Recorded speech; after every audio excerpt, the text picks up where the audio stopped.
Le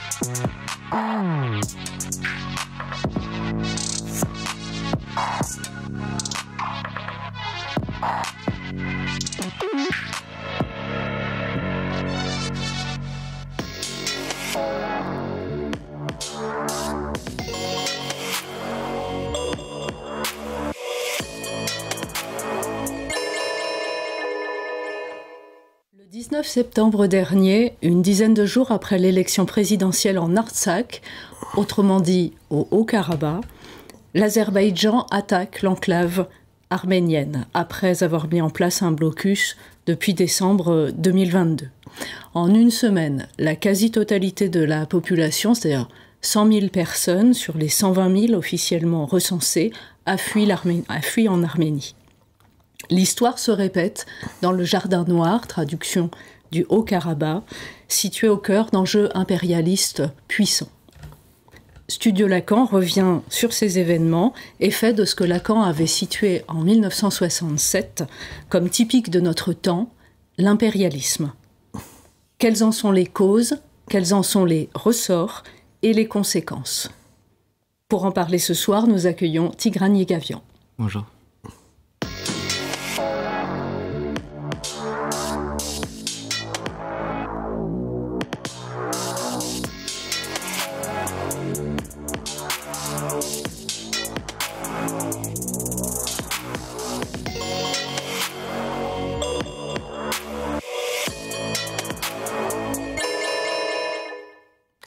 Tigran Yegavian, bonjour. Bonjour. Vous êtes poète, écrivain et aussi professeur en relations internationales et sciences politiques de l'Université internationale Schiller. Vous êtes aussi membre de la revue, du comité de rédaction de la revue Conflit. Vous avez déjà une œuvre multiple, auteur notamment de plusieurs ouvrages, Minorité d'Orient, Les oubliés de l'histoire en 2017, Géopolitique de l'Arménie en 2022. Vous avez aussi co-dirigé le livre suivant, Haut-Karabakh, le livre noir. Ma première question aurait trait, dans le fond, à l'histoire de l'Arménie. La civilisation arménienne est ancienne. C'est le premier royaume chrétien d'histoire. Et son histoire a pris une tournure tragique au XXe siècle, puisque les Arméniens ont été victimes du premier génocide de l'histoire en 1915. Pourriez-vous, dans le fond, préciser ce contexte historique qui est plus compliqué que ce que je dis là? Oui, très bien. Difficile de faire l'essence de la quintessence, mais on parle d'un peuple qui fait partie, comme le géohistorien Michel Bruno le qualifie, d'un peuple-monde de la longue durée. Le peuple arménien est un peuple-monde de la longue durée dans le sens que c'est une vieille civilisation qui a une spécificité géospatiale très concrète. Elle est située dans le plateau arménien qui se situe pile en plein milieu du carrefour des grandes invasions. C'est la première nation chrétienne, 300 ans après Jésus-Christ, et c'est surtout un peuple qui n'a pas réussi à construire un État-nation périn, qui n'a pas d'expérience de la souveraineté politique, puisqu'il a pratiquement, tout au long de sa trajectoire, avec bien entendu des exceptions, des éclipses, vécu à cheval sur plusieurs empires. Des empires souvent concurrents, rivaux, et le fait qu'il ait cette situation, ça l'a empêché à développer une entité homogène, et donc on parle d'arménité comme on pourrait parler de l'hellénisme, c'est-à-dire c'est une nation qui est fragmentée, mais qui au début du XXe siècle avait effectivement un pôle, et ce pôle politique, culturel se situait dans l'Empire ottoman, puisque les 2 tiers de la nation arménienne étaient dans l'Empire ottoman, à la fois dans le plateau arménien, mais aussi dans les grandes pôles, la ville de Constantinople, Izmir, etc. Et ils constituaient une véritable élite, une élite politique, économique, culturelle, qui était en mesure d'avoir son propre État. Mais quand on parle d'impérialisme, quand l'Empire ottoman était en train d'accuser un déclin inexorable du fait des rébellions, des révoltes dans ses périphéries, il s'est tourné vers l'Anatolie, c'est-à-dire le territoire actuel de la République de Turquie, pour y forger son État-nation et son sanctuaire national. Sauf que dans ce territoire anatolien, il y avait beaucoup d'Arméniens, des Grecs, des Assyro-Chaldéens, des Syriaques, des Yézidis. Et donc il fallait impérativement faire une Turquie aux Turcs, c'est-à-dire anéantir le peuple arménien. Et nous vivons depuis la fin du 19e siècle un processus d'anéantissement de l'élément arménien, parce qu'avant le génocide, vous avez aussi des massacres proto-génocidaires qui s'inscrivent dans une politique d'ingénierie démographique. Et même après la création de la République de Turquie, il y a 100 ans, ce processus ne s'est jamais vraiment arrêté, puisque après avoir anéanti les hommes, après avoir accaparé toutes les ressources, les richesses, l'État turc continue une entreprise post-génocidaire basée sur le négationnisme offensif, un négationnisme qui s'accompagne d'un ethnocide, c'est-à-dire de rayer complètement de la face de la Turquie l'héritage du patrimoine arménien. Cela étant dit, nous avons aussi l'Azerbaïdjan qui est le petit frère de la Turquie, qui est un État qui a été créé toute pièce en 1918 par des idéologues pan-turquis génocidaires, au détriment de l'Iran, parce que historiquement l'Azerbaïdjan, c'est le nord de l'Iran, donc ils se sont appropriés le nom qui existait déjà dans le nord de l'Iran, ce qui fait que les Iraniens ont des relations difficiles avec les Azerbaïdjanais qui sont chiites comme eux, mais qui sont turcophones. Et nous avons donc deux États, Azerbaïdjan à l'est, Turquie à l'ouest, qui sont animés par un même irrédentisme pan-turquiste, qui considère la petite Arménie rescapée du génocide, l'Arménie exsangue, comme une sorte d'incongruité, comme le reste de l'épée. Donc il est opportun de rappeler l'actualité de ce génocide à l'aune de la tragédie que nous sommes en train de vivre dans l'Artsakh, le Haut-Karabakh, et aussi la poursuite d'une politique extrêmement belliqueuse contre l'Arménie, exsangue, mutilée, et qui peine à forger une nouvelle alliance pour se protéger, se défendre contre ce rouleau compresseur. Donc vous parlez de ce que Duclerc indique sous le terme du génocide sans fin. Mais peut-être qu'on peut préciser justement le drame actuel qui est celui du Haut-Karabakh précisément. Alors de quoi s'agit-il? Est-ce qu'en effet on a affaire à une convergence de trois empires, Russie, Turquie, Iran, ou à leur affrontement? Alors la sémantique est importante, oui, surtout à l'Institut Lacan. Oui. Nous avons tendance à parler du conflit du Karabakh comme un conflit de religion opposant arméniens chrétiens aux Azéris, oui, turco-azéris musulmans. C'est beaucoup plus complexe et c'est aussi très simple. Le Haut-Karabakh, historiquement, c'est le berceau et c'est le bouclier de l'Arménie. Donc c'est un lieu où la civilisation arménienne est vraiment à germer. Enfin, la matrice de la civilisation arménienne, elle vient du Haut-Karabakh, par son relief montagneux aussi, qui l'a permis de se protéger contre les grandes invasions venant de l'Est, venant des plaines et des steppes d'Asie centrale. Le Haut-Karabakh, c'est avant tout une question coloniale. C'est-à-dire que c'est une région historiquement arménienne qui a été arrachée à l'Arménie soviétique en 1921 par la main diabolique de Staline. À l'époque, Staline n'était pas le Staline qu'on connaîtra plus tard, mais il était le commissaire aux nationalités de l'Union soviétique. Peut-être juste un mot sur les conditions de cette décision. Alors en 1921, il y a un contexte très particulier. Vous avez l'Union soviétique qui se crée sur les décombres de l'Empire russe, oui, donc qui revient dans le Caucase qui était russe depuis 1800 à peu près, et qui se rapproche de la Turquie, kémaliste, donc un nouvel État. Et ils ont un point commun, ces deux États, ils sont anti-impérialistes. C'est-à-dire qu'ils sont tous, un peu comme aujourd'hui, entre les deux autocrates, Poutine et Erdogan, ils sont animés par une commune détestation de l'Occident. Et donc, le fait est que les Russes, bolcheviques, les soviétiques, vont donner des morceaux d'Arménie à l'Azerbaïdjan, qui est très turcophile, qui est turcophone, afin d'avoir un gage d'amitié de la Turquie, mais aussi de contenir le nationalisme arménien et de se poser en arbitre dans une région dans laquelle ils considèrent qu'ils sont chez eux. Donc affaiblir les nationalismes aux marges de l'Empire, donner un gage d'amitié à la Turquie kémaliste, au détriment de l'Arménie chrétienne. Les Arméniens du Karabakh, qui constituaient 94% de cette entité, n'ont jamais accepté ce fait accompli, et ils ont subi pendant à peu près 80-70 ans un double joug colonial, un joug soviétique et un joug azerbaïdjanais. Et lorsque vous avez la perestroïka, donc Gorbatchev, dans les années 80-88 plus précisément, commence à se manifester, les Arméniens voient cette perestroïka comme un test pour la démocratie, un test aussi pour faire valoir le droit à l'autodétermination, autrement dit le droit à la vie. Et c'est un conflit qui oppose en fait le droit à l'autodétermination, c'est le point de vue arménien, le droit à l'intégrité territoriale, c'est le point de vue azéri, et c'est pourquoi l'Azerbaïdjan n'a jamais accepté que les Arméniens du Karabakh s'affranchissent à Tudel. Il y a toute une sémantique dans les médias, on parle des Arméniens du Karabakh comme des séparatistes, des sécessionnistes, mais je crois que le terme le plus opportun serait indépendantiste. Sur le même exemple que par exemple le Timor oriental, même le Kosovo. Donc malheureusement les Arméniens souffrent aussi de cette sémantique.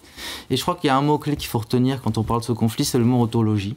C'est un conflit ontologique parce que pour les Arméniens, c'est vraiment une question existentielle, être ou ne pas être. Pour les Azéris, c'est une question d'orgueil national. C'est une question qui a été abordée, c'est une expression que j'emprunte à Sakharov, qui était le prix Nobel russe-soviétique, qui était favorable aux Arméniens.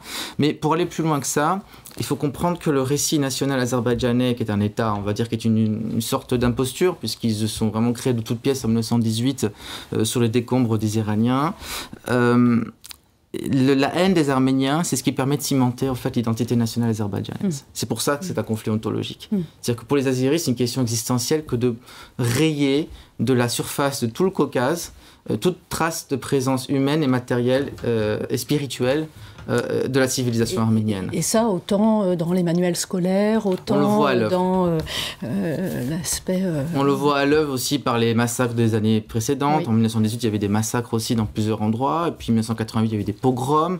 Et à chaque fois que les Azerbaïdjanais prennent des territoires occupés par les Arméniens, ils procèdent bien entendu à des exactions barbares, mais surtout à la destruction systématique de toute trace du patrimoine qui évoquerait donc une origine arménienne.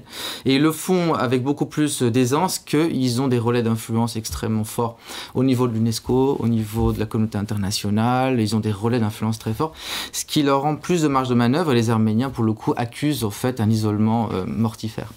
Dans le fond, dans le Caucase, la question arménienne, c'est le seul point où l'impérialisme russe, depuis Pierre le Grand, qui s'était heurté aux populations musulmanes du Caucase, là, sur la question arménienne, Turcs et Ottomans s'entendent. Alors qu'ils s'étaient affrontés en Tchétchénie et ailleurs, mais... Russes et Ottomans. Oui, alors, mais Russes et Ottomans s'entendent sur le dos des Arméniens. C'est le seul point où ils se sont entendus jusque-là. Dans les deux cas, l'Arménie est une variable d'ajustement.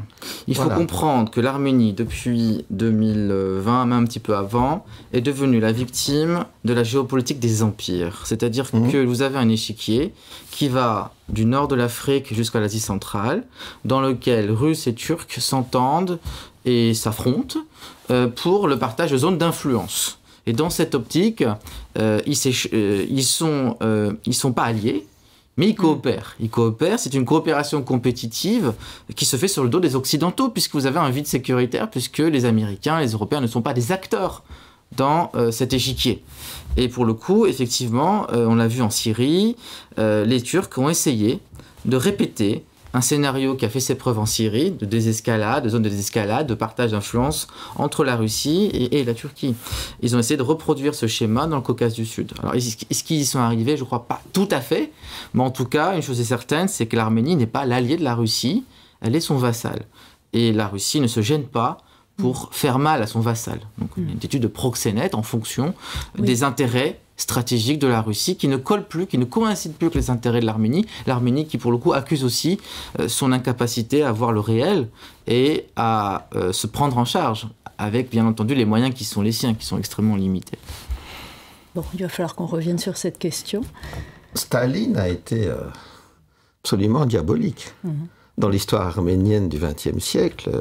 Staline avait un profond mépris, effectivement, c'est un Géorgien.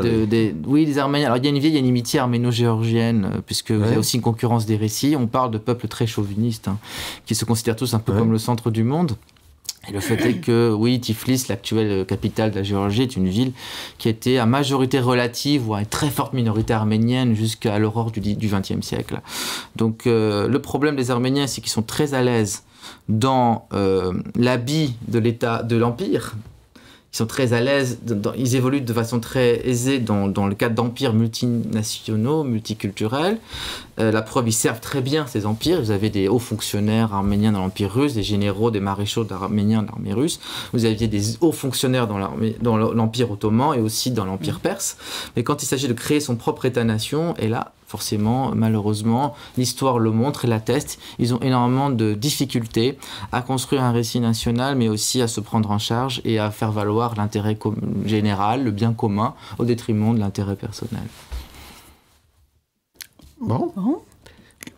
Eh bien, je propose que nous passions donc à la séquence suivante, qui sera celle donc de l'actualité de la psychanalyse.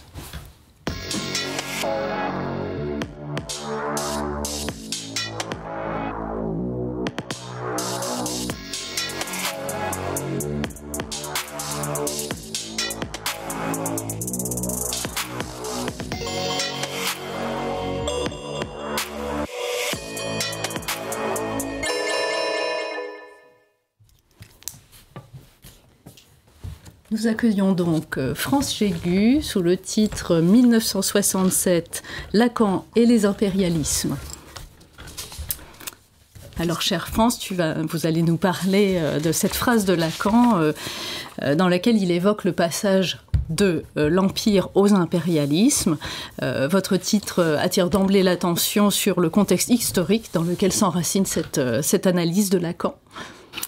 En effet, il me semble que le contexte a son importance. Et Lacan a d'ailleurs bien souvent démontré qu'il était un fin connaisseur, me semble-t-il, un fin connaisseur et un fin lecteur de son époque. Alors, je dirais, conformément d'ailleurs à l'idée qu'il se faisait de l'éthique de la psychanalyse, tel qu'il en parle, par exemple, à l'orée du séminaire 7, son séminaire 7, où il rappelle que, selon lui, cette éthique du psychanalyste se conjugue toujours à deux niveaux. Le premier, c'est le niveau très particulier, c'est l'expression qu'il emploie, n'est-ce pas ? C'est le niveau où, effectivement, le psychanalyste accueille le patient et dirige la cure, mais il y a également ce niveau très général, où le psychanalyste, selon Lacan, est convoqué à interpréter le malaise dans la civilisation, à l'instar de Freud, finalement, qui l'avait fait avant lui avec Malaise dans la civilisation en 1930. Alors, la phrase en question, c'est une phrase assez longue, n'est-ce pas, sur laquelle nous allons revenir. Elle se situe dans un texte de Lacan qui s'intitule « Allocution sur les psychoses de l'enfant ». Et voici ce que dit Lacan, je le cite.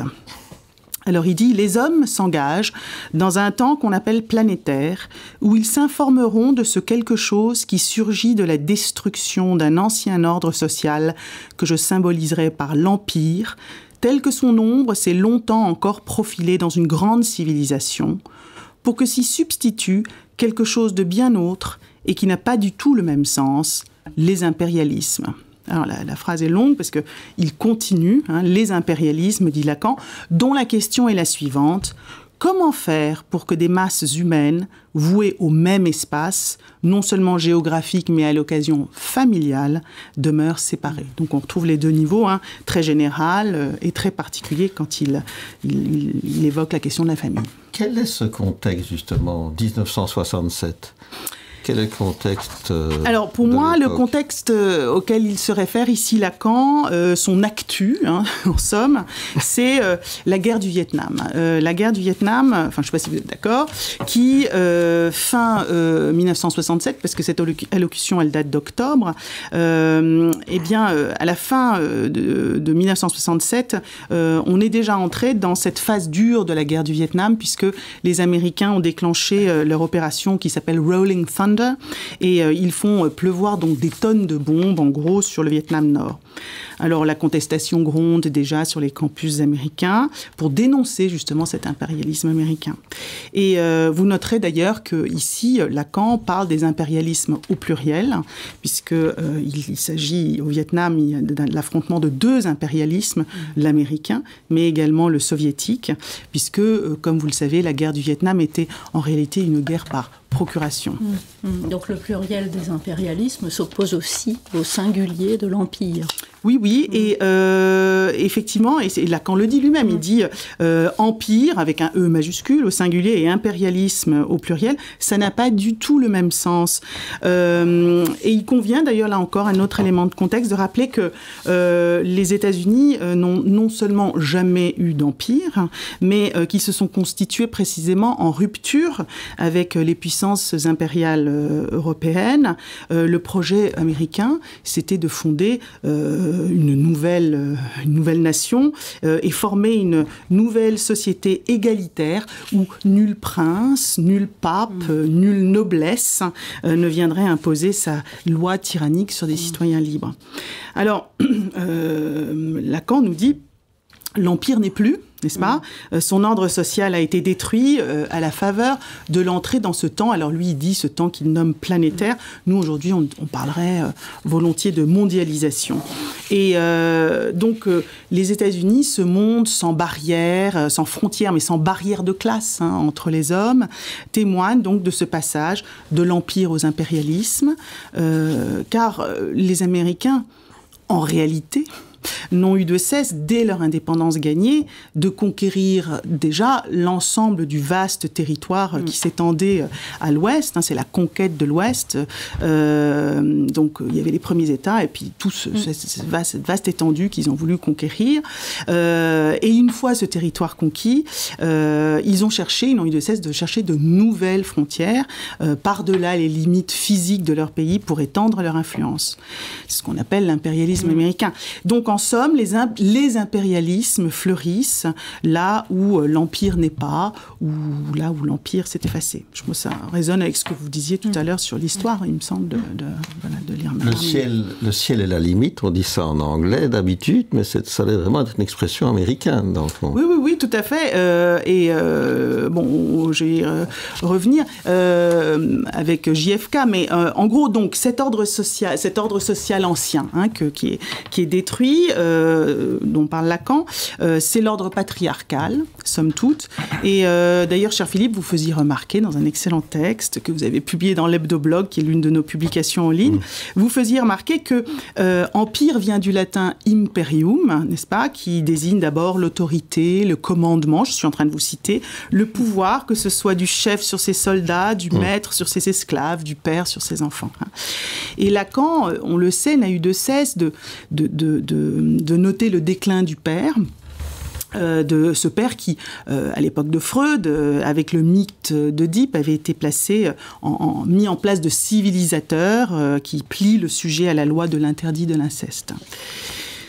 Donc, alors, pour en revenir aux États-Unis, il y aurait lieu ici de revenir sur un texte fondateur de cette nation, le texte par lequel ils ont formalisé leur rupture avec l'Empire britannique, dont ils étaient, donc je le rappelle, au départ une colonie. Donc, je pense évidemment à la Déclaration d'indépendance des Américains, un texte de 1776, et qui démarre avec cette affirmation qu'il y a une vérité qu'il nomme évidente.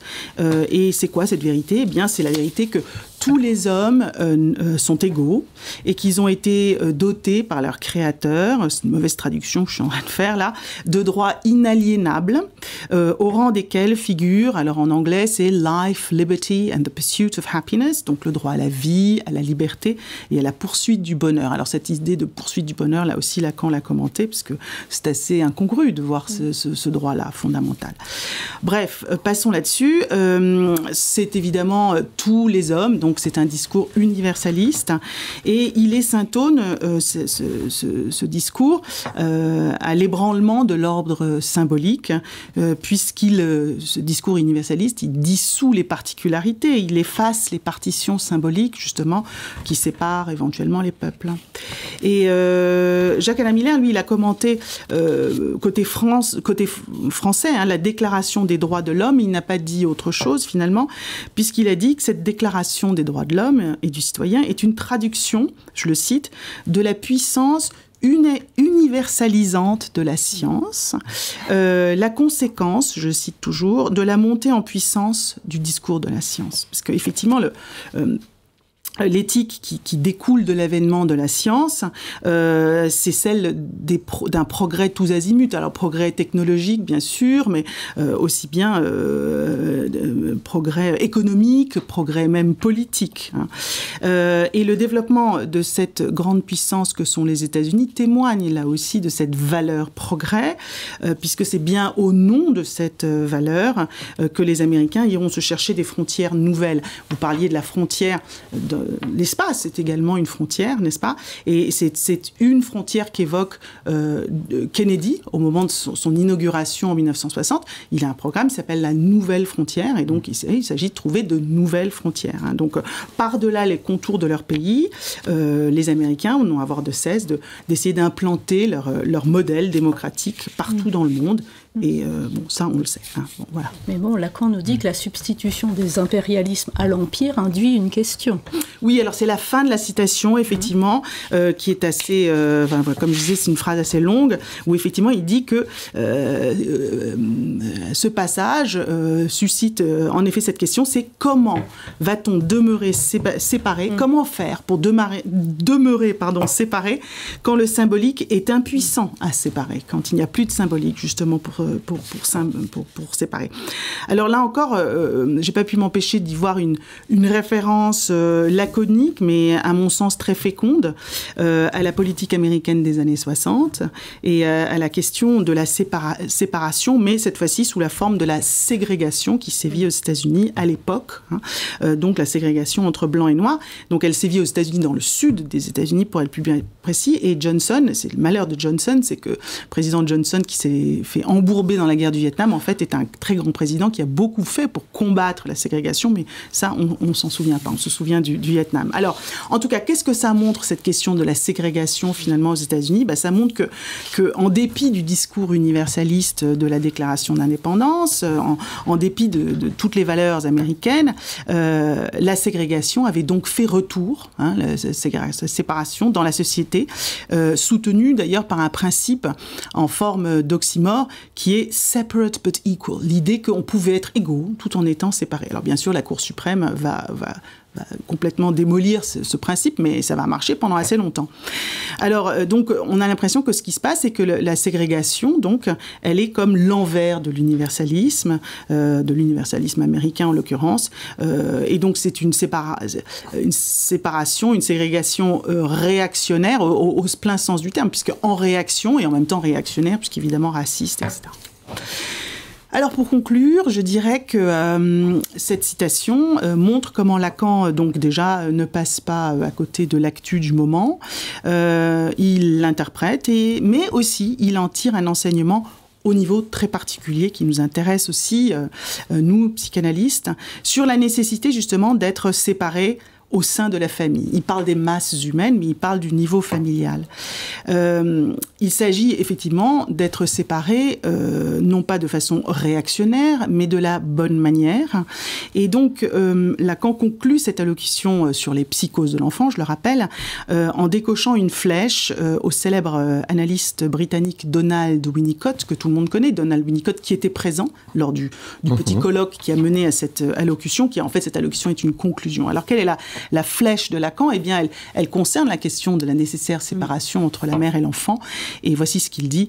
Il ne s'agit pas que l'enfant soit l'objet transitionnel de la mère. Voilà.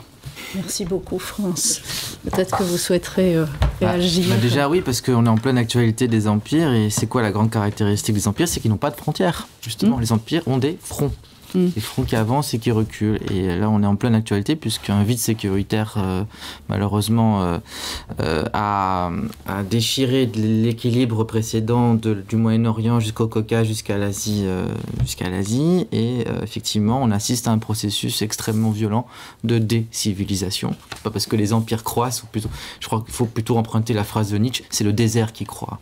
C'est le désert qui croît avec ce qu'on observe avec l'islamo-fascisme du Hamas, le projet nihiliste des frères musulmans, avec le projet nihilisme aussi de l'extrême droite sioniste israélienne, qui a une dimension suicidaire dans son projet, malheureusement, il faut avoir le courage de le dire, et le projet panturquiste qui consiste à broyer l'altérité, c'est-à-dire tous les écosystèmes précédents qui cimentaient en fait les équilibres de la région, la civilisation arménienne qui est menacée vraiment dans son existence, la civilisation assyrienne, assyro-chaldéenne qui a été rayée de la carte dans l'indifférence la plus totale, aussi dans la foulée du génocide de 1915. Donc des civilisations à mesure que le désert croît et que nous sommes vraiment dans le temps des monstres. Le désert croît, dans notre rue de langage, c'est l'impérialisme, c'est-à-dire quelque chose de pulsionnel. L'empire est patriarcal, c'est quelque chose, disons, en vocation à une grande stabilité. Alors que l'impérial est en ordre. Mais l'Empire n'assure pas la paix intérieure, et ni la paix extérieure, puisque l'Empire n'est pas en paix avec son histoire. Oui, mais il assure ce qu'il peut, mais à sa place vient une volonté de domination, une volonté de s'étendre. Ce que vous avez montré d'ailleurs dans votre chronologie. Comme vous disiez, c'est au moment où l'Empire ottoman se désagrège que finalement il est broyé par l'État-nation. C'est-à-dire que l'État-nation qui remplace l'Empire doit se faire au détriment de l'élément exogène. C'est ce qu'on appelle le darwinisme social. C'est-à-dire si je ne vous élimine pas, c'est vous qui allez m'éliminer. Voilà. Donc pour que ma nation puisse exister, je dois impérativement vous anéantir. Je crois que René Girard aussi parle de sacrifice. Quand on parle de la naissance des États-nations, la nation turque s'est construite sur le cadavre des Arméniens, des Grecs, des Assyro-Chaldéens. Et c'est pourquoi il est extrêmement douloureux de parler de cette question en Turquie, parce que ça remettra en question tous les fonds baptisments de l'État turc. On va commémorer l'année prochaine, le 100e anniversaire de cet État. Le président Erdogan a préparé beaucoup de projets aussi belliqueux, annexionnistes dans ce sillage, et il y a fort à parier que pour la Turquie, c'est une question existentielle. On en revient aussi à cette question ontologique. La mémoire, le mémoricide, et puis cette incapacité d'être en paix avec les démons du passé, puisque le cadavre des Arméniens est encore frais. Et c'est ça qui est frappant quand vous êtes en diaspora. La question arménienne est mémorielle. Et la mémoire constitue le marqueur identitaire premier. Et cette mémoire, malheureusement, elle est corollaire de la victimisation, c'est-à-dire l'incapacité de grandir et d'avoir un récit, autrement dit, aussi d'avoir quelque chose à apporter à l'universel. Tout ce que les Arméniens de diaspora apportent aujourd'hui, c'est une demande de justice, même de reconnaissance, mais aussi une demande de respect de la mémoire. Mais le problème, c'est que cette mémoire-là, elle étouffe toute capacité de transgresser, si vous voulez, la castration du génocide, la douleur incommensurable et l'incapacité d'avoir quelque chose à apporter à l'universel. Alors qu'en Turquie, c'est une question d'actualité. C'est pas une question mémorielle, c'est une question d'actualité. Oui. En préparant cette émission, d'ailleurs, vous évoquiez cette question, vos réserves en tout cas, d'une politique trop axée sur la mémoire, la commémoration. Vous disiez d'ailleurs que l'Arménie, la diaspora arménienne, corrigez-moi si j'ai mal compris, mais avait comme ça une pente fâcheuse à une certaine victimisation, à se présenter trop souvent comme une victime. Il y a eu heureusement des parenthèses heureuses où il y a eu un réveil, un sursaut, comme dans les années 70, il y avait la radicalisation du combat, dans le sillage des luttes tiers-mondistes, d'émancipation, au Liban, en France aussi, et puis le soufflet est retombé, et on s'enferme dans un piège. Le piège mémoriel, c'est de faire du tout mémoriel, et malheureusement, ça n'apporte pas d'épanouissement collectif à la nation, qui demande aussi à avoir son deuil. Le problème, c'est que pour qu'il n'y ait plus de mémoire, il faut remplacer ce trop plein de mémoire par la connaissance. Et on assiste à un effondrement cognitif de la nation arménienne, aussi bien en Arménie qu'en diaspora, et du fait justement de l'incapacité à transmettre une culture positive qui soit en résonance avec les enjeux contemporains.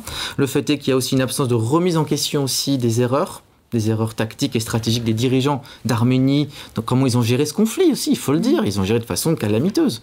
Ils ont gelé le conflit en pensant que les Russes seraient toujours là pour les protéger. Ils ont transmis les clés de la destinée de l'État arménien à la seule Russie, sans varier les alliances, sans se prendre en charge. Et la diaspora s'est enterrée dans le piège mémoriel, faisant confiance aveuglément à ces dirigeants arméniens qui ne maîtrisaient pas les codes. Donc il faut remplacer la mémoire par la connaissance. La connaissance de l'histoire, de la culture, de la complexité de cette identité ultra fragmentée et fascinante qui est l'identité arménienne, pour permettre à ce qu'une nouvelle génération grandisse, non pas avec le syndrome de la défaite, mais de la victimisation, mais un syndrome en fait d'émancipation et aussi de rapport décomplexé à l'autre. Vous disiez aussi une difficulté, un malaise dans le rapport à la politique, une grande difficulté à s'organiser en État. Vraiment, c'est-à-dire que les Arméniens savent faire de la politique politicienne, mais la politique tactique, mais ils ne connaissent pas le politique en tant qu'agora, en tant que citoyenneté, en tant que bien commun. C'est quelque chose qui leur est étranger. Et dans la pensée politique arménienne, l'État n'est pas pensé. C'est-à-dire que même quand vous lisez les textes des grands mouvements politiques arméniens à la fin de l'Empire ottoman, ils ne pensaient pas à une Arménie indépendante. Elle est venue par accident, cette Arménie, en 1918, parce que l'Empire russe était effondré. Et qu'il y avait un vide sécuritaire dans la région. Et donc, ils ont dû s'organiser tant bien que mal, mais ça a été quelque chose de très embryonnaire. Donc, le fait est que c'est le grand paradoxe, en fait. Quand on se trouve face à ces deux impérialismes, quand même, difficile... Russe d'un côté, turc de l'autre, voilà, ça pardonne pas. Enfin, c'est difficile aussi de se positionner. Il y a une boutade polonaise qui s'applique très bien à l'exemple arménien, c'est échangerait histoire grandiose contre meilleur emplacement géographique. Et effectivement, les Arméniens sont victimes de leur emplacement géographique. Il y a une différence justement entre les Arméniens et les Polonais, si j'ose dire, qui ont aussi disparu, qui ont été rayés de la carte, absolument, entre les Allemands et les Russes. Oui, il y a une blague de Jarry là-dessus. Les Polonais, depuis la Révolution française, ils ont été indépendants très très peu de temps. Très très peu de temps. Mais néanmoins, ils s'organisent plus facilement en tant qu'État que les Arméniens. C'est l'une des thèses de votre géopolitique de l'Arménie, c'est que les Arméniens ne sont jamais parvenus à se penser, à s'organiser en tant qu'État. Ça, c'est une différence entre les Arméniens et les Polonais. Les Arméniens, c'est le peuple... Les Polonais, on a l'impression qu'ils sont... Ils se pensent comme État même quand ils n'étaient plus. Alors que les Arméniens, ça a l'air d'être moins le cas. Mais... Je ne suis pas expert de la question polonaise, mais je sais que les Arméniens sont beaucoup moins homogènes que les Polonais en termes de trajectoire géohistorique et culturelle, puisqu'ils, comme je l'ai rappelé, ils ont vécu à cheval entre l'Empire russe. D'abord, c'était l'Empire perse et l'Empire turc. Après, bien sûr, ils ont été complètement décentralisés. C'est-à-dire que le grand souci, c'est que vous avez le plateau arménien historique, le terroir, et puis les pôles dans lequel est née en fait la pensée politique arménienne, l'idée du nationalisme arménien. Et ce nationalisme arménien, en fait, il est centrifuge. Il n'est pas centrifuge. Il a émergé dans des pôles extraterritoriaux ou même assez éloignés du pôle arménien, que ce soit à Venise où il y avait la congrégation des Mikitaristes, les moines arméniens catholiques qui ont participé à la création du proto-nationalisme arménien en traduisant massivement la littérature vers l'arménien. L'historiographie arménienne est née à Venise, elle n'est pas née dans le plateau d'Anatolie. Et puis Constantinople, qui était un haut lieu aussi de la pensée, la littérature arménienne contemporaine. La langue arménienne a été réformée à Constantinople au XIXe siècle. La Tiflis, l'actuelle capitale de la Géorgie, à peu près en même période, le réveil arménien. Le problème, c'est que la modernité, elle est arrivée tard en Arménie. Elle est arrivée après le printemps des peuples. À l'époque, vous aviez déjà des récits nationaux qui s'étaient constitués en Europe. Elle est arrivée quelques décennies plus tard. Donc ils ont raté un petit peu le train de la modernité, ce qui explique aussi le fait qu'ils n'ont pas été capables de se penser en État et d'acquérir en fait les outils pour créer leur propre collectivité. Et donc ça, c'est vraiment le souci le défi majeur auquel affronte l'Arménie, c'est comment faire État dans le contexte actuel, qui est un contexte extrêmement périlleux, en associant les ressources humaines de la diaspora. Puisque vous avez à peu près un Arménien sur 3 qui vit en Arménie, et les 2 tiers donc sont dans les pays de la diaspora, Russie, États-Unis, France, Canada, Argentine, Moyen-Orient, etc. Et malheureusement, au jour d'aujourd'hui, l'État arménien ne pense pas à une stratégie qui puisse intégrer en fait ces ressources humaines et pas uniquement des fonds, des subventions et de l'humanitaire pour pouvoir construire un État. Pour moi, c'est la seule option. Soit l'Arménie se diasporise, soit elle devient encore plus un satellite de la Russie qui va encore continuer à disputer à partager les dépouilles en fait de sa proie avec la Turquie, parce que nous avons assisté en 2020 à une répétition absolument saisissante de la guerre qui s'est déroulée juste un siècle plus tôt, en 1920, entre la Russie et l'Arménie. À l'époque, entre la Turquie et l'Arménie, la Turquie kémaliste voulait donc envahir l'Arménie du Caucase, et puis les Russes bolcheviques interviennent in extremis, non pas pour sauver l'Arménie, mais pour se partager sa proie, puisque l'Arménie avait perdu la moitié de son territoire qui avait été cédé à la Turquie, dont le fameux mont Ararat, la montagne symbole de la nation arménienne. Et ce qu'on a vu dans le cas du Haut-Karabakh en 2020, ça a été la même répétition, le même scénario. Les Russes interviennent à la dernière minute et se partagent la proie avec la Turquie, qui est devenue un acteur dans cette zone, qui à la base est une zone d'influence traditionnellement russe. Donc vous tracez là une perspective tout de même. Il faut quand même croire aux vertus de l'espérance. Absolument. Absolument. Bon. Merci. Eh bien, nous vous remercions, donc Tigrani Gavian et France Jigu. Notre Studio Lacan s'arrête ici. Nous vous donnons rendez-vous donc pour la prochaine émission. Voilà, au revoir.